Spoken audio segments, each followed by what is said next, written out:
They say a man's weakest moment reveals his true character. Mine came when my testosterone dropped to dangerous levels and my body started falling apart. But it wasn't my illness that nearly destroyed me. It was discovering what my wife was doing while I fought to survive. My name is Liam Walker. I'm 42 years old. And until recently, I thought I had it all figured out. I work as a software engineering manager at Innovatech Dynamics in Austin, Texas. Good job. Solid paycheck. Respected by my team. I've got 2 kids. Noah, who just turned 14, and Mia, who's 10. They're my world. And then there's Eliza, my wife of 16 years. Or at least she was my wife. It started about 8 months ago. I've been feeling off for weeks, exhausted all the time, gaining weight despite hitting the gym 5 days a week, zero motivation. I figured it was just the stress of managing a team of 30 engineers, the endless deadlines, the pressure. But when I started waking up feeling like I'd been hit by a truck, I knew something was seriously wrong. I made an appointment with Dr. Samuel Evans at Crestview Medical Center. He ran a full panel of blood tests, and when the results came back, he didn't sugarcoat it. Your testosterone levels are dangerously low for a man your age, Dr. Evans said, tapping his pen against my chart. We're talking about levels I'd expect to see in someone 20 years older. I sat there in his office staring at the numbers on the paper. How bad are we talking? Bad enough that it's affecting every aspect of your health.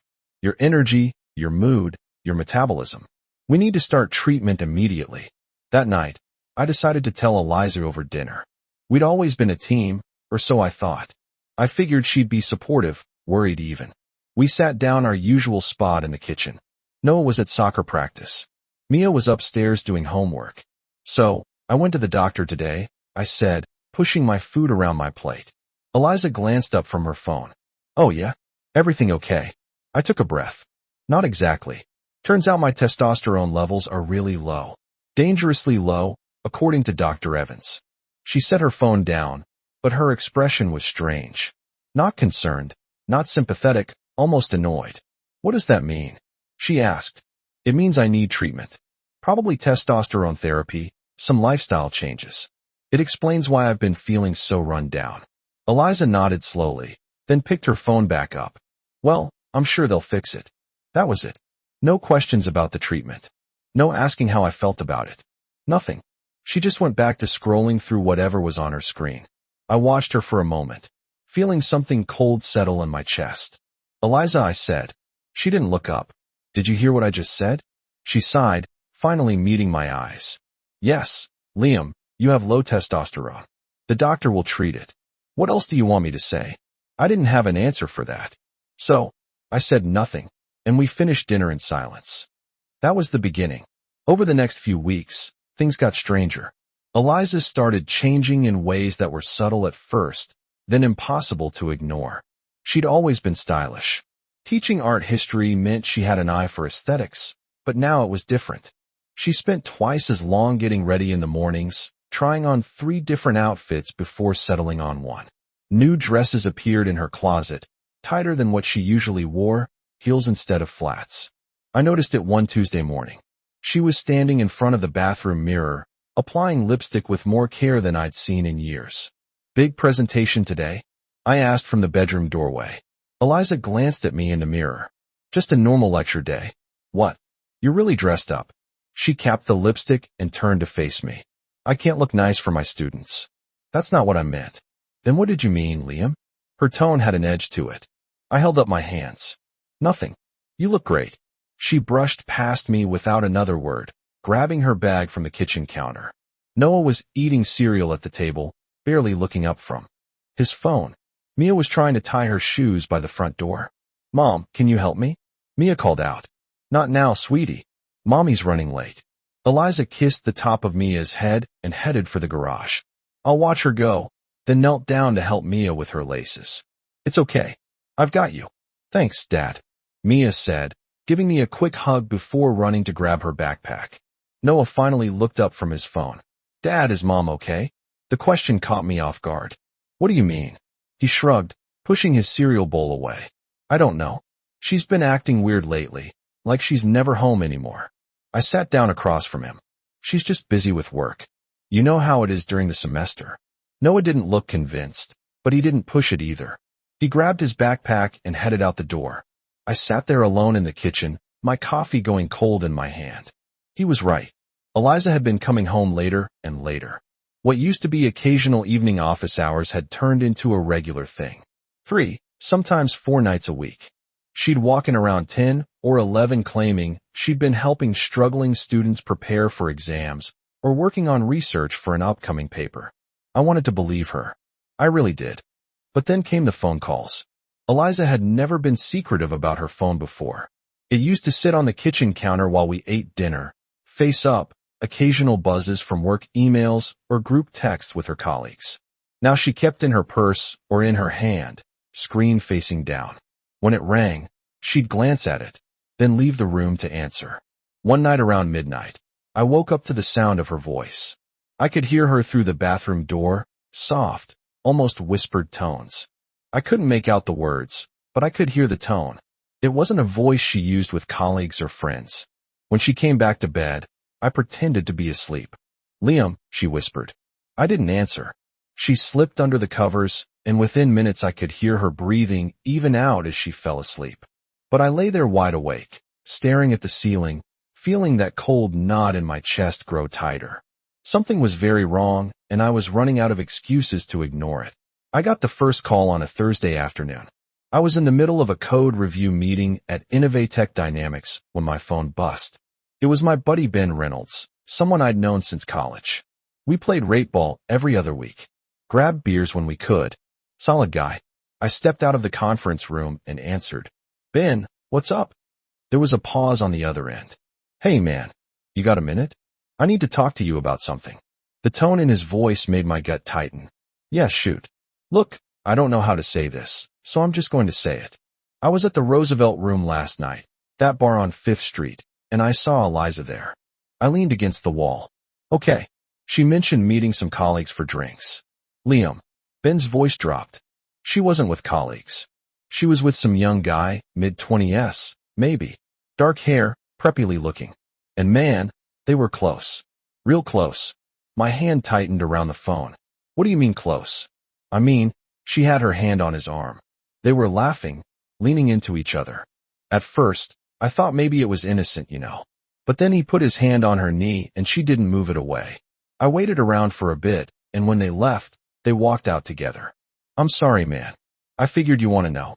I stood there in the hallway watching my coworkers through the glass conference room wall, continuing their meeting like the world hadn't just tilted sideways. "You sure was her?" I asked, knowing it was a stupid question. "Positive?" I almost went over to say hi, but something felt off about the whole thing. "I'm really sorry, Liam." I thanked him and hung up. For the rest of the day, I went through the motions, finished the code review, answered emails, attended a budget meeting, but my mind was somewhere else entirely. That night, Eliza came home around 9:30. She walked in carrying her leather bag, heels, clicking on her hardwood floor. "Hey," she said, setting her bag down. Long day. I was sitting on the couch, a beer in my hand that I hadn't touched. "How was your evening?" "Fine. Just had some paperwork to catch up on at the office." She moved toward the kitchen. "Have you eaten?" "I'm starving." "Eliza, where were you last night?" She stopped her back still to me. "Last night, I told you I had drinks with some people from the department." "Which people?" She turned around slowly. "What's with the interrogation?" I stood up facing her. "I got a call today from Ben. He saw you at the Roosevelt Room with a guy? A young guy." Eliza's face didn't change, but I saw something flicker in her eyes. "Ben needs to mind his own business." "So, you're not denying it?" "I'm not denying that I was having a drink with a colleague. One of the graduate TAs needed some career advice. That's all it was. Ben said you were all over each other." Her expression hardened. "Ben is mistaken. Or maybe he'd had too many drinks himself." "I can't believe you're accusing me of something based on gossip from your drinking buddy." She stormed upstairs before I could respond. I stood there in the living room, my beer still untouched, and realized something. She hadn't asked me who the guy was. She hadn't seemed surprised or confused. She'd gone straight to defense mode. That's when I knew Ben wasn't wrong. 2 days later, I got another call, this time from Chris Hayes, a guy I knew from the gym. We weren't close friends, but we spotted each other on bench press and talked about sports between sets. Liam, I hate to be the bearer of bad news. Chris said, but I saw your wife yesterday at Zilker Park. She was with some guys sitting on a blanket near the trail. I was running past and almost stopped to say hi, but they were kissing. I closed my eyes. You're sure it was her? Positive, man. I'm really sorry. 3 different people. 3 different sightings. This wasn't a coincidence anymore. That night, I made a decision. I waited until Eliza was asleep.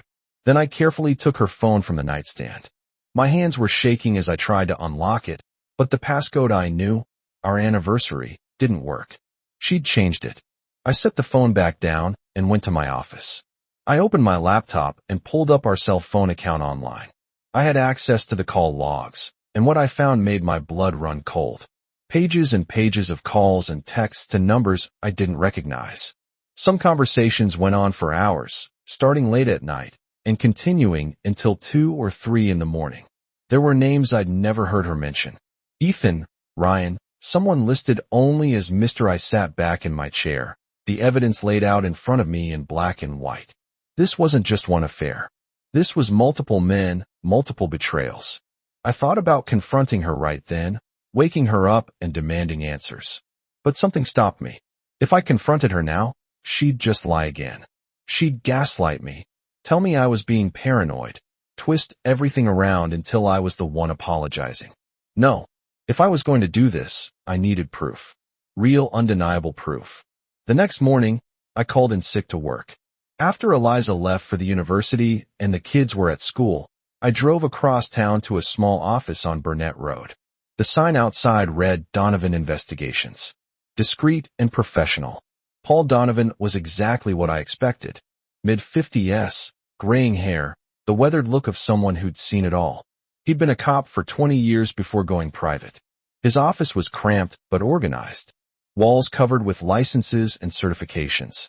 Mr. Walker, he said, shaking my hand. What can I do for you? I sat down across from his desk. I think my wife is cheating on me. I need proof. Paul didn't seem surprised. He probably heard that line 10 times a week. He pulled out a notepad.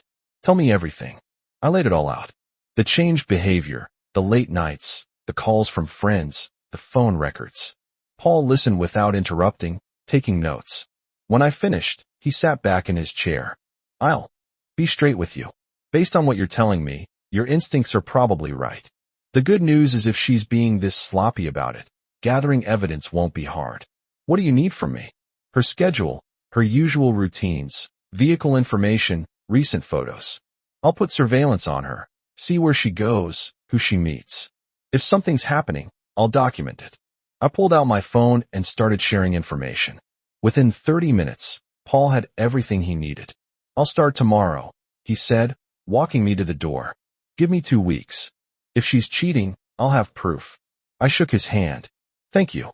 As I drove home, I felt something I hadn't felt in weeks. Control. Eliza thought she was getting away with it. Thought I was too trusting or too stupid to notice. She was wrong. Paul Donovan worked fast. Within 3 days, he called me with his first report. I was at my desk at Innovatech Dynamics, staring at lines of code that might as well have been written in another language for all the attention I could give them. Mr. Walker. Paul's voice came through the phone. Professional and direct. I've got something you need to see. Can you meet me in my office in an hour? My stomach dropped that fast. Your wife isn't being careful. This won't take long. I told my team I had a doctor's appointment and drove to Paul's office.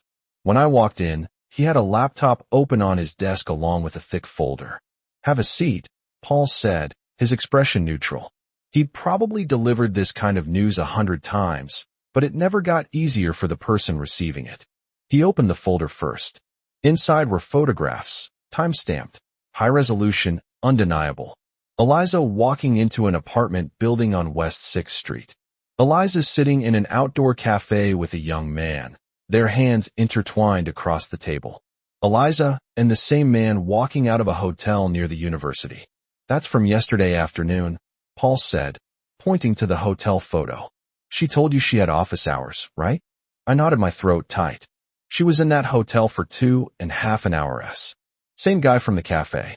His name is Ethan Reed, graduate student in her department, 26 years old. Paul clicked on his laptop and video footage began playing. Eliza and Ethan entering the hotel lobby, laughing his hand or lower back. There's more. Paul continued, pulling out another set of photos. Different guy. Met him at Mozart's Coffee on Tuesday evening. This one was older, maybe 30. Dark hair, well-dressed. The photos showed them sitting close on the outdoor patio, her hand on his shoulder. Ryan Vance, Paul said, reading from his notes. Assistant professor in the English department. Divorced one kid. I felt like I was watching my life burn down in real time. How many are there? Paul's expression softened slightly. So far, I've documented 3 different men, but based on her pattern and the phone records he provided, I'd estimate there could be more. She's been doing this for a while. Liam, this isn't new. He showed me more. GPS tracking data showing her car at various locations that didn't match her claim schedule. Text message metadata showing hundreds of late-night communications. Hotel receipts charged to a credit card I didn't know she had. What do I do with all this? I asked, my voice barely above a whisper. Paul closed the laptop and slid the folder across to me. That's up to you. But if you're thinking about divorce, this is more than enough evidence. No judge is going to side with her after seeing this. I picked up the folder. Its weight's somehow heavier than it should have been. Keep watching her. I want to know everything. You sure? Some guys prefer not to know all the details. I met his eyes. I'm sure. I want every single detail documented. Paul nodded. I'll keep on it. Give me another week. I left his office with a folder under my arm, feeling like I was carrying a bomb. The Eliza I married, the mother of my children, didn't exist anymore. Maybe she never had. A week later, Paul handed me another folder. This one was even thicker. You were right to tell me to keep digging, he said as I sat down in his office. There are more. He laid out the new evidence methodically. A 4th man, some adjunct professor from another university Eliza had met at a conference. A 5th, a graduate student she'd been tutoring privately. The photos were all the same. Intimate dinners, hotel visits, secret meetings. But the worst part wasn't the number of men. It was how calculated it all was. Paul had tracked her movements for 2 full weeks. And every single late night at the office had been a lie. Every faculty meeting had been a cover. She had a system rotating between different men on different nights, keeping them all separate so none of them knew about the others. She's running this like a business, Paul observed, sorting through the timeline he created. Tuesday and Thursday nights, Ethan. Monday and Wednesday, Ryan. Weekends are more flexible.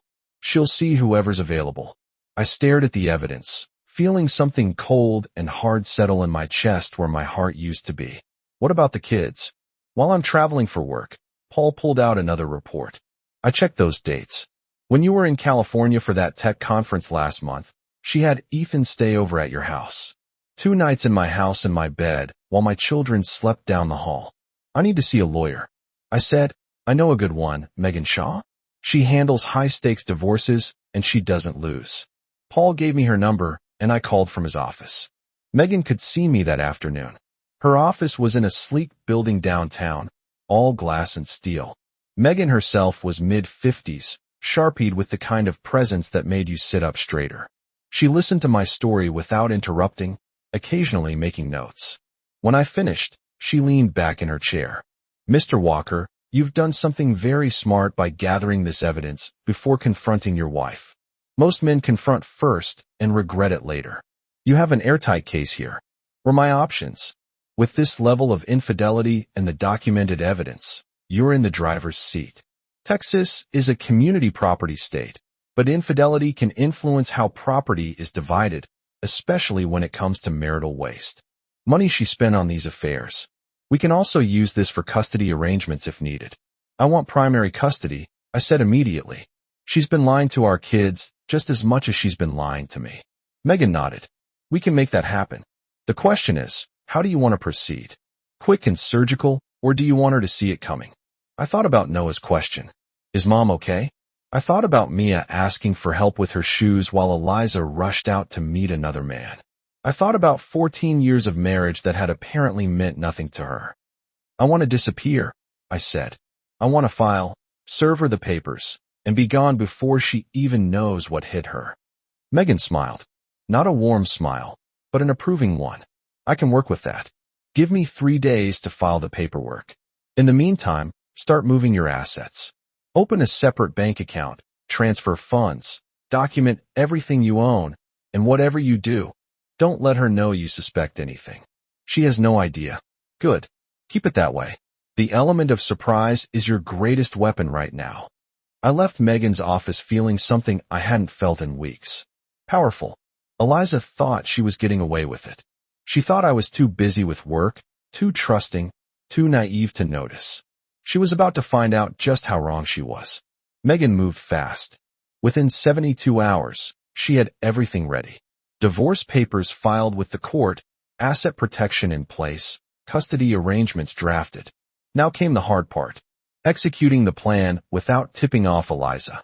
I started moving money carefully, not all at once, that would raise red flags, but in increments that looked normal. Transferred funds to a new account at a different bank, one Eliza knew nothing about.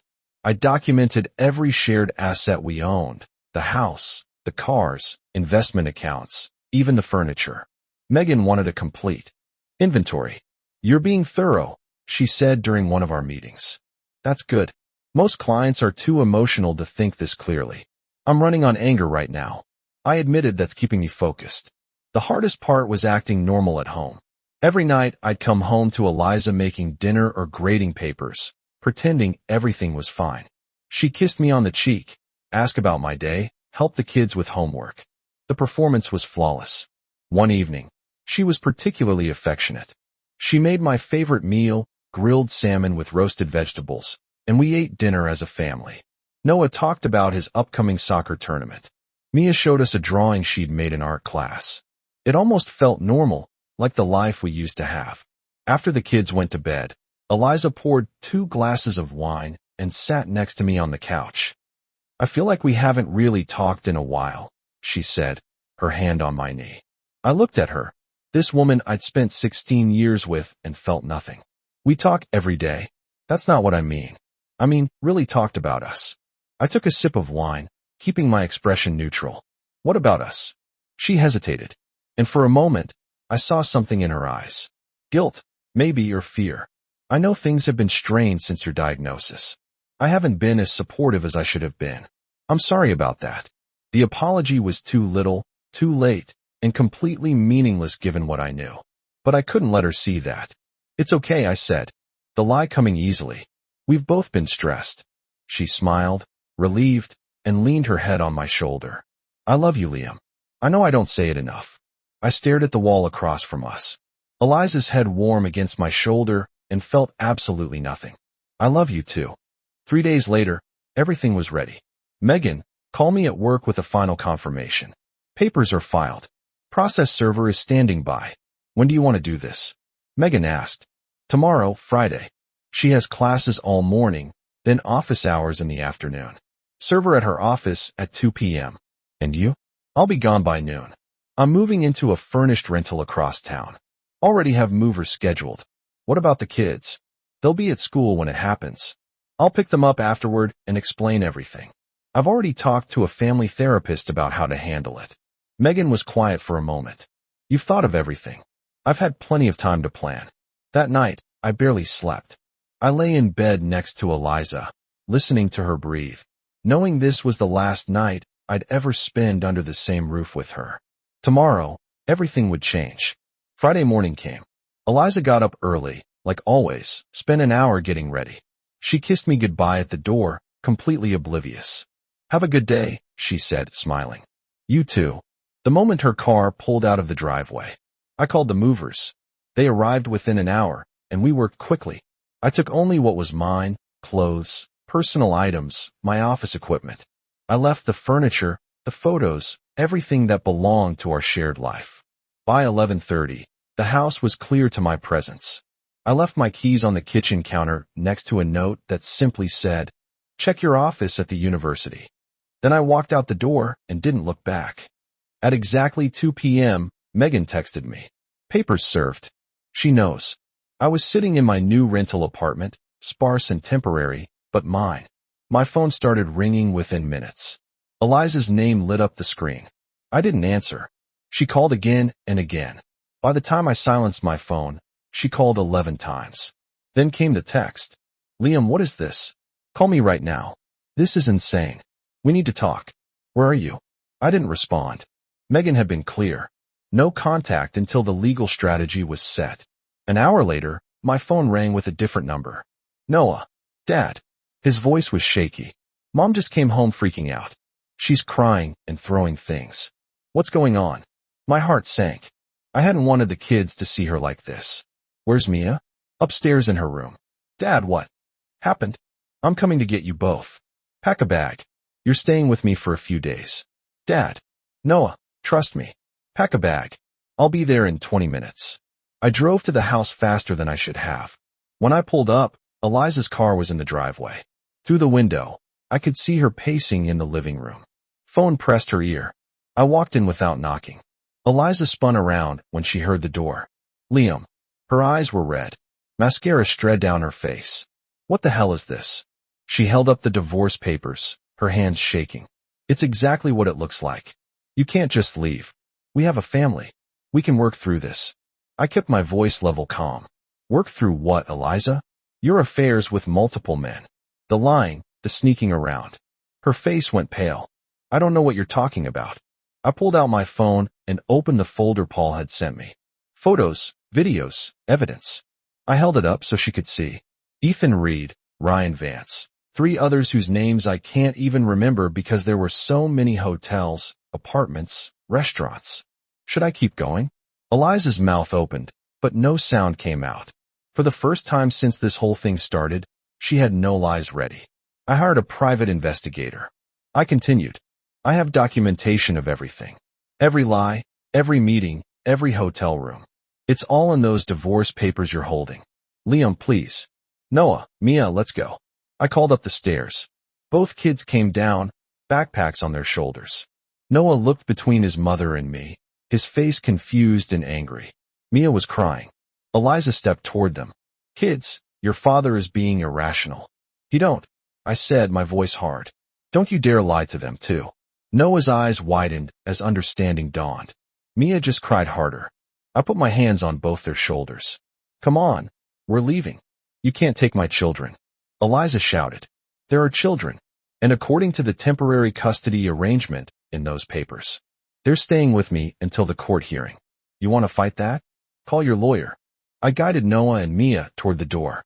Eliza stood frozen in the living room. The divorce papers crumpled in her hand, watching her family walk away.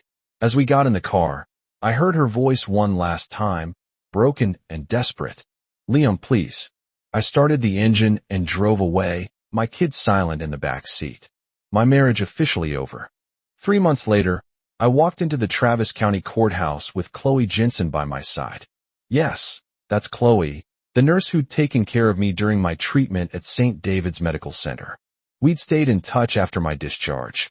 Coffee meetings that turned into dinners. Long conversations that reminded me what it felt like to be with someone honest. We weren't officially dating, but there was something there, something real. And today, I wanted Eliza to see that I'd moved on. Megan met us at the entrance, briefcase in hand. Ready? More than ready, I said.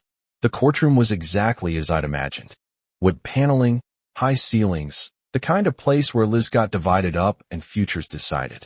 Eliza was already there with her lawyers sitting at the defendant's table. She looked thinner than I remembered, tired. When she saw me walk in with Chloe, her face went completely pale. I watched her mouth open slightly, trying to form words that wouldn't come. Chloe noticed too and gave my hand a gentle squeeze. She looked speechless, Chloe whispered. Good, I replied. The hearing began. Megan presented our case with surgical precision.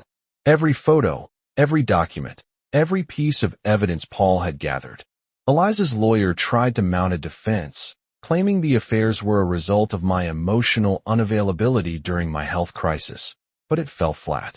Then came the testimony. Noah, now 15, had chosen to speak. The judge allowed it given his age. Your Honor, Noah said, his voice steady despite his nervousness. My mom lied to us every day. She missed my soccer games, my sister's recital, family dinners. Also, she could be with other people. My dad was sick, and instead of helping him, she made everything worse. I want to live with my dad. Eliza started crying, but Noah didn't look at her. The judge reviewed the evidence, listened to the arguments, and made her ruling. I got primary custody of both kids. The house, 70% of our assets. Eliza would pay child support and cover 40% of my legal fees. No alimony. The gavel came down with a sharp crack that seemed to echo forever. Outside the courthouse, Eliza caught up to us on the steps. She looked broken, desperate. "Liam, please," she said, her voice shaking. "Can we just talk? Just 5 minutes." I stopped and turned to face her. Chloe stood beside me, close but not possessive. Eliza's eyes darted between us, and I saw the moment reality finally hit her. "There's nothing to talk about," I said calmly. "You made your choices now. You live with them. But the kids will be fine. They'll see you according to the custody schedule. Beyond that, we're done." Eliza's face crumbled. She reached out as if to touch my arm, but I stepped back. "I'm sorry," she whispered. "I'm so sorry." "So am I," I said. "I'm sorry I wasted 16 years. I took Chloe's hand, and we walked down the courthouse steps together. Behind us, I could hear Eliza sobbing, but I didn't turn around. That chapter of my life was closed. "You okay?" Chloe asked as we reached my car. I looked back one last time. Eliza was standing alone on those courthouse steps, exactly where she deserved to be. "Yeah," I said, meaning it. "I really am." 8 months after the divorce was finalized, life had found a new rhythm. Noah and Mia had adjusted better than I'd hoped. We moved into a larger place in Mueller, a neighborhood with good schools and parks where Mia could ride her bike. Noah had made the varsity soccer team and was thriving. The testosterone treatment had worked. I felt like myself again, energized, focused, stronger. I'd even gotten a promotion at Innovatech Dynamics, leading a new division. The illness that had once seemed like a curse had actually saved me. If I hadn't gotten sick, I might never have noticed what Eliza was doing. Chloe and I had been officially together for 4 months now. She was everything Eliza wasn't. Honest, present, genuinely caring. She got along great with the kids. Mia called her Miss Chloe and had started asking when she'd be moving in. We weren't rushing, but we also weren't pretending this wasn't serious. One Saturday afternoon, I was teaching Noah how to change the oil in my car when my phone buzzed. A text from an unknown number. "I heard you're engaged. Congratulations. I hope she makes you happy." Eliza, I'd changed my number months ago, but she'd clearly found a way to reach me. Noah noticed my expression. "Mom." "Yeah. What did she say?" I showed him the text. Noah rolled his eyes. "She's not even getting her facts right. You're not engaged." "Not yet," I said with a small smile. He looked at me surprised. "Wait, are you thinking about it?" "Maybe eventually when the time's right." Noah grinned. "Chloe's cool. Way better than Mom." I ruffled his hair. "Don't say that." "It's true, though. Chloe actually shows up. She came to my last 3 games. Mom hasn't come to one since the divorce." He was right. Eliza had visitation rights every other weekend and Wednesday dinners, but she'd canceled more often than not. Always an excuse. Always something more important. That evening, Chloe came over for dinner. She brought ingredients to make her famous lasagna, and Mia helped her in the kitchen while Noah and I set the table. It felt natural, easy, like a family. After dinner, Chloe and I sat on the back porch while the kids watched a movie inside. "You got a text from Eliza today?" she said. It wasn't a question. "How do you know you had that look? Like you'd stepped in something unpleasant." I laughed. "She thinks we're engaged." "Are we?" Chloe asked, raising an eyebrow playfully. "Not yet, but Chloe." I turned to face her. "I'm not looking to rush into anything. I just got out of 16-year disaster, but I want you to know that this what we have, it's real for me." She took my hand. "It's real for me too, and I'm not going anywhere." We sat there in comfortable silence, watching the sun set over Austin. My phone buzzed again. Another text from Eliza. Probably. I didn't even look at it. That life was over. This life, the one I'd built from the ashes of my marriage, was just beginning. I had my kids, my health, my career, and someone who actually valued me. Eliza had taught me an important lesson. Sometimes the worst thing that happens to you is actually the best thing. Her betrayal had freed me from a relationship that was slowly suffocating me. Her lies had forced me to rebuild myself into someone stronger. I thought I was losing everything. Turns out I was just making room for something better. Noah came outside. Dad, Mia wants to know if we can get ice cream. Sure, why not? Chloe stood up. I'll drive. As we piled in her car, all four of us laughing about something. Mia said, I realized this was happiness. Not the performance of happiness I'd had with Eliza, but the real thing. And I was never letting it go.